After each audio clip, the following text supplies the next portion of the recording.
lekin kamida o'zidek qaramlikdagi tanoblarni yetishtirib bergan. Shuning uchun o'tgan yili ko'mir yoqdik, ozgina qiynaldik ko'mir yoqishdan. Yani qaysi oylar bor? Shu fevral o'rtasidan boshlab. Fevralda demak 40 kilogramm tergansiz. Bir oy zo'r masa berdi, bir 40 kontrakt. Barakasi. Hozir aptekaga borsangiz, 5 gram ketadigan joyga 20 gram tiqadi sizga. Rasxodga tushiradi faqat sizni. O'sha o'qishga sarflagan pulim ziyoti bilan ketib qoladi endi. Mana ko'chat qilish uchun tanoblarni qarangizlar, qanaqa yetishtirish kerak. Avval mana shunaqa qilib tanobni yetishtirib olgandan keyin bostirishga qo'yish kerak. Mana ko'chatlar mana shuncha tanobni qilgunicha, to'g'ri, biroz rangi ocharib qolgan. Bu quyosh nuri ta'sirida ham bo'ladi.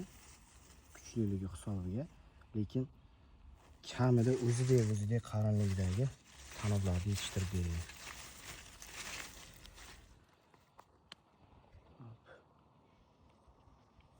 Assalomu alaykum, hurmatli YouTube a'zosi, YouTube kanali kuzatuvchilarimiz. Biza Sirdaryo viloyatida o'zimizni kursimizda o'qiydigan akalarimizdan biri Umid akaning issiqxonasiga kelganmiz. Hozir dalada bostirish uchun tayyor va bostirishni boshlagan qulupnaylari haqida obzor qilamiz. Qulupnaydan qanaqa daromadlar qilgan, necha sotix maydondan, xarajati qanday bo'lgan, bular haqida ham qisqacha video davomida qo'yamiz. Hozir yoz, meva qo'yishni iloji yo'q. Biz safarimizga meva qo'yish nasib qilmadi, lekin tanoblari, qishda yetishtirgan natijalari o'shalarni videoga qo'yib boramiz, xudo xolasa. Xo'p, bu yerda biz o'rgatayotganimizga ko'ra sodda birinchi uslubda ko'chat qilinyapti. Mana bu yerda polni alba ko'chatlarini qo'ygan. Endi dalada yetishtirish maqsadida albalarni ekkan. Juda ham hosildorlik yaxshi. Tub hisobiga 1 kilogramdan hosil berdi deb aytayapti. Mana bu tanoblarni qarangizlar, qanaqa ajoyib bo'lgan. Bu tanobdan bo'ladigan ko'chat ham bundan boshqa darajada bo'ladi. Holatlari juda ham ajoyib. Mana bu chetidan o'zi bostirishni ham boshlagan. Chekki qismidan. Tanob shu qadar ko'p chiqarganki, mana 48 talik kaseta chiqargan birinchi tanobi bilan o'zi to'lib bo'lgan. Mana shu yerda nechta ko'chat bor? 1 2 3, to'rtinchisi olmagan. 3 tup ko'chat 48 talik kasetani to'ldirib bo'lgan birinchi tanobi bilan. Mana bu yerda keyingi chiqib kelayotgan ikkinchi tanoblari ham turibdi. Bemalol ikkinchi tanobidan ham ko'chat olsa bo'ladi. Alba, Solxiyang, Kingsbury, ya'ni issiqxona navlariga nisbatan chidamli, italyanskiy nav hisoblanadi, tashqi muhit sharoitlariga chidamli. Buni ikkinchi tanobi ham juda ham ajoyib bo'ladi. Ya'ni baquvvatlik jihatidan. Har 3 ta, 4 ta ko'chatga mana bitta kaseta qo'yib ketilgan. Birinchi tanobi o'zi mana shunaqa shig'il kasetani to'ldirib olgan. Ko'chatga yaxshigina ishlov berilgan, qaralgan. Biroz to'g'ri ranglari ochroq bo'lgan bo'lishi mumkin. Bu yengilgina magniy yetishmovchiligi. Bu magniy yetishmovchiligi mana buni ta'sirida bo'ladi. Detanaga qo'shib berilyapti, lekin baribir magniy o'zlashtirish kam. Sabab quyosh nuri o'zlashtirilgan magniyni ham o'sha barg xlorofillarida, mana bu ichki qismida xlorofillarni parchalab yuboryapti. Xo'p, tushuncha berdik, ma'lumotlarni o'rgatdik.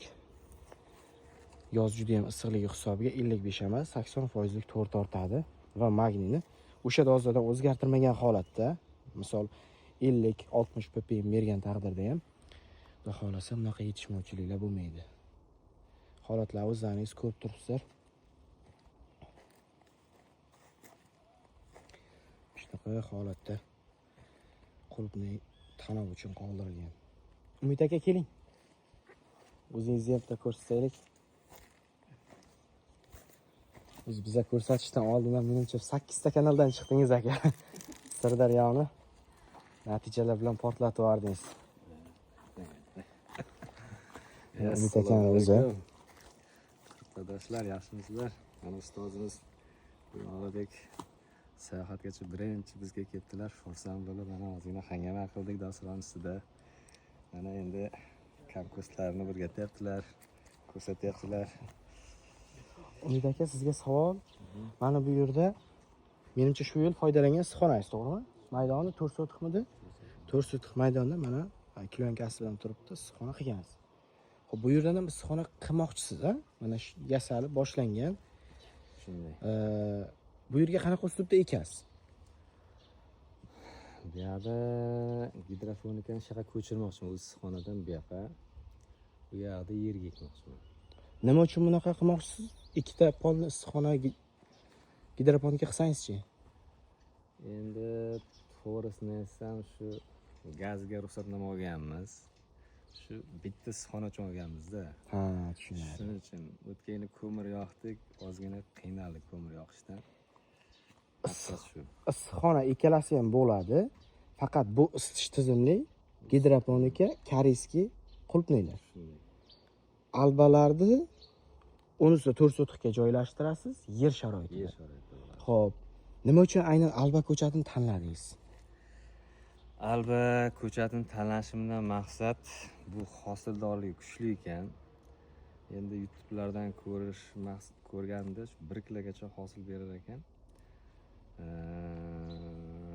O'sha qishdagi hosil bilan bu berayotgan hosili pashti daromadi bir xil ekan hisobimcha endi ya xudodan. Ya'ni shunday. koreyskiy ko'chatlar bunga nisbatan deyarli 2 barobar undan ko'proq kam berishi mumkin, lekin u qishda tayyor bo'lganligi hisobiga mevasi narxi qimmat. 150-200 mingdan sotdilaringiz, sotiladi. Sotiladi. Shunaqa. Bular to'g'ri bahorda sotiladi, 50 ming, 60 ming, 70 ming, buni ham narxi unaqa tushib ketmasa kerak. Shunaqa sotiladi, lekin kilogramm jihatdan ko'pligi hisobiga, massa jihatdan ikkalasining daromadi bir-biriga teng kelib qoladi. Kelib qolyapti. Buni plyus tomoni, bunga issiqlik qilmaysiz. Ko'mir yoqilmaydi. Unaqa kuchli sharoit yaratish shart emas, to'g'rimi? O'shani hisobiga, demak, buni rasxodi deyarli bo'lmaganligi hisobiga ikkalasi nima foydasi bir-biriga teng kelib qolyapti. Endi ekamiz, xudo xolasa keyingi yilga bir rezultatni aytamiz, aniqroq bo'ladi. Xudo xolasa, tushunarli. Holati qarang, albalarni juda ham yaxshi. Ya'ni nima? Hozirdan o'zi qanaqa ko'chat bo'lishi bilinib turibdi-da buni. Ha, hozir ko'rdik. 3 ta, 4 ta ekkan niholingizdagi bitta kassetdan to'ldiryapti. Birinchi tanobini o'zi, hali ikkinchisi qayda uchi bilan turibdi, bostirilgani yo'q. Birinchi tanobini o'zi bitta kassetdan polni to'ldirib yuboryapti. Har bir ko'chat 15 ta plus minus ko'chat beryapti. Birinchi tanobini o'zida. Bundan ortadi hammi aka sizga? Yo, klientlar misol chiqib qolsa, so'rasa, bu ko'chat boshqacha-da aka, men hali hozirgacha ko'rganim yo'q. O'ta baquvvat. Ko'ramiz, bostirib shu ortgan sotamiz, boshqa nima qilamiz? Xudo xolasa. Xudo xolasa, cho'tki chiqaraveraylik barimiz. Demak, ortganni chiqarib berasiz. Men har ehtimolga qarshi nomeringizni qo'yib ketaman aka. Nasib bo'lsa, klientlarga beraverasiz. Xo'p, bu issiqxonani ham bitta ko'rsatamizmi, yaratilgan sharoitlari? Hozir foydalanmayaptilar. Polni ko'chatlarni ham qayta ishlash uchun kokoslarini bo'shatgan. Bu yoqda endi reja qilib turibdi. Kokosini mana qopning ichida kokos turibdi. Kokoslarini polni qopdan bo'shatasizmi? Tuvakka olib qo'ygan ekansiz, demak tuvakka buni bosasiz. Xo'p, mana bu gidroponika sharoit qilgansiz. Qop tagida nechilik tunika? 0.4 lik menimcha. 0.5 dan mana taglik yasalgan. Xo'p, bu stoyka bilan keyingi stoyka orasi qancha? 1.5 metr qilgan, enini mana orasi 70. 70, demak polni agar hisoblasa, gretta 90 qilingan. Ha. Tushunarli. Demak 90 sm ga olingan. Yo'lkalari ham orasi 1 metr. Ha, yo'lkalari ham juda ham ajoyib keng qilingan ekan. Bu issiqxonani bahorda ko'rmagansizlar-da natijalarini. Bu Ildor aka, Ildor Agro degan kanali bor, qo'yib turardi. Juda bir ajoyib. holatda natijalar yomon bo'lmadimi aka? Zo'r. Dehqonchilik. Zo'r. Kuniga necha kilogramm o'zib turdingiz? Bu yoqqa o'tib oling, quyosh sizni ko'rsatmayapti. Kuniga 40 kilogacha chiqdi. 40 kilogacha chiqdi. Yani qaysi oylar u? Shu fevral o'rtasidan boshlab. Fevralda demak 40 kilogramm tergansiz. Bir oy zo'r masa berdi. Bir 40 kun atrofida. Barakasi. Bahorda qanday bo'ldi? 3000 ta ko'chatdan chiqayotgan bu hosil. Bir yarim mingta kinsberimiz bor edi, qolgani 3000 ta sulixan ekkandik. Sulixanni o'zi shuncha hosil berdi. Solxiyangni o'zi Kingsberrysiz 3000 ta solxiyang demak 40 kilogramm plus minus bassa bergan. Masa berdi. Gap yo'q aka, natija ajoyib bo'lgan. Misol ko'pchilik 1000 ta hisobida ham hisoblaydi, 1000 tasiga 10 kilogramm ham terish ko'pchilik natija qila olmaydi-da. Siz hozir 14 kilo plus minus bo'lyapti-da. Har 1000 ta ko'chatga natijasi juda ham yaxshi. Qanday boqdingiz aka? Agroterapiyada nima deydi? Termoterapiya deymizmi endi?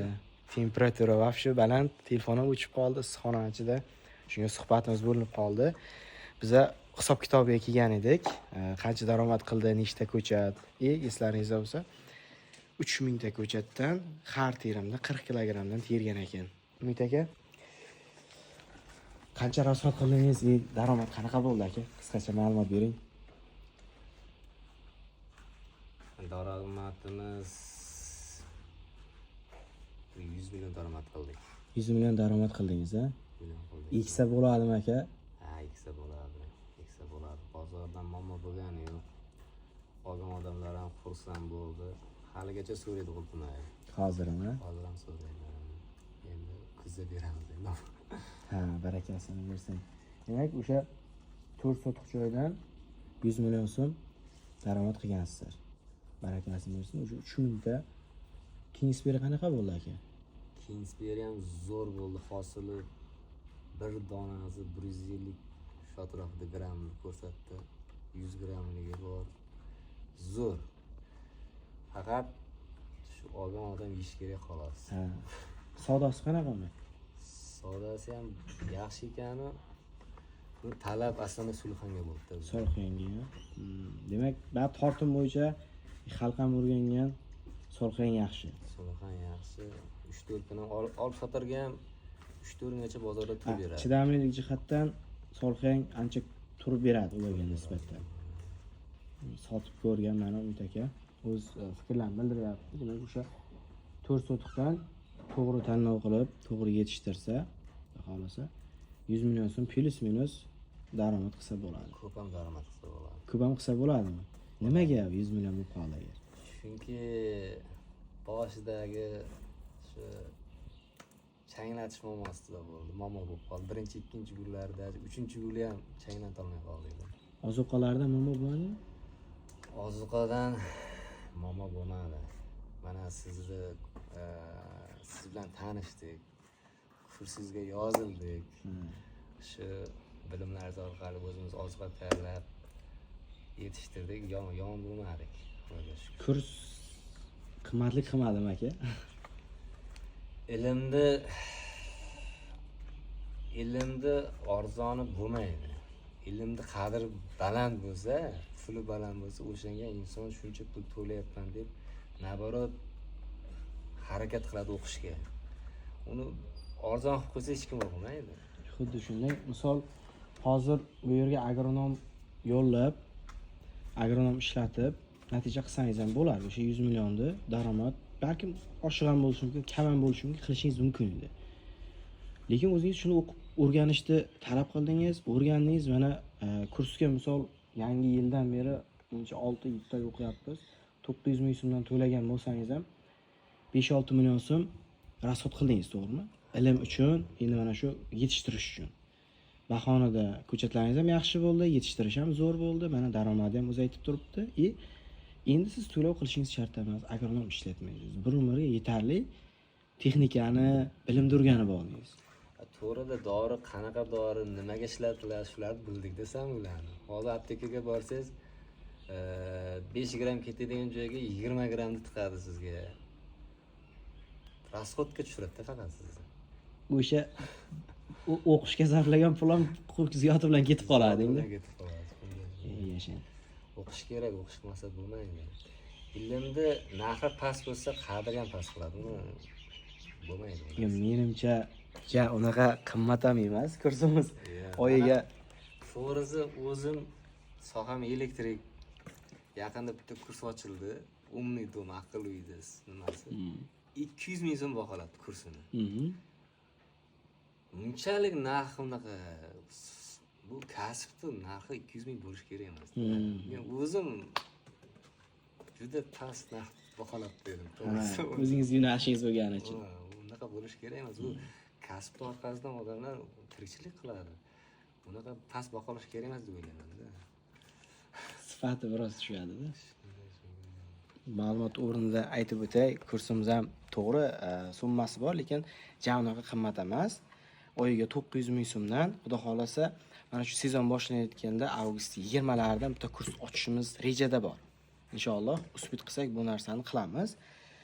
Oyiga 900 ming so'mdan o'sha 7 oy, 8 oy yaxshi shug'ullanib tursangiz, sizga boshqa kurs ham, ma'lumot ham, resept ham kerak emas. O'sha 7-8 oyda ichida 40-50 ga yaqin reseptni tabiiylarini o'zingiz tuzilganini o'rganasiz. Ishlangan reseptlar, o'zingiz ham resept tuzishni o'rganib olasiz. Xudo xolasa, mana shu Umid akaday darslar davomida, mana shu videolar davomida qo'yib boramiz. Boshqa a'zolarda xudo xolasa natijalar qilib boraverasizlar. Boshqa ma'lumot qolib ketmadi aka? Menimcha bo'ldi. Qolganini keyingi videolarda to'lishtirib ketamiz. Hammalaringizga rahmat kuzatib borayotganlaringiz uchun. Obuna bo'lib qo'yingizlar. Xudo xolasa, biz Sirdaryodan Toshkentga qarab ketdik.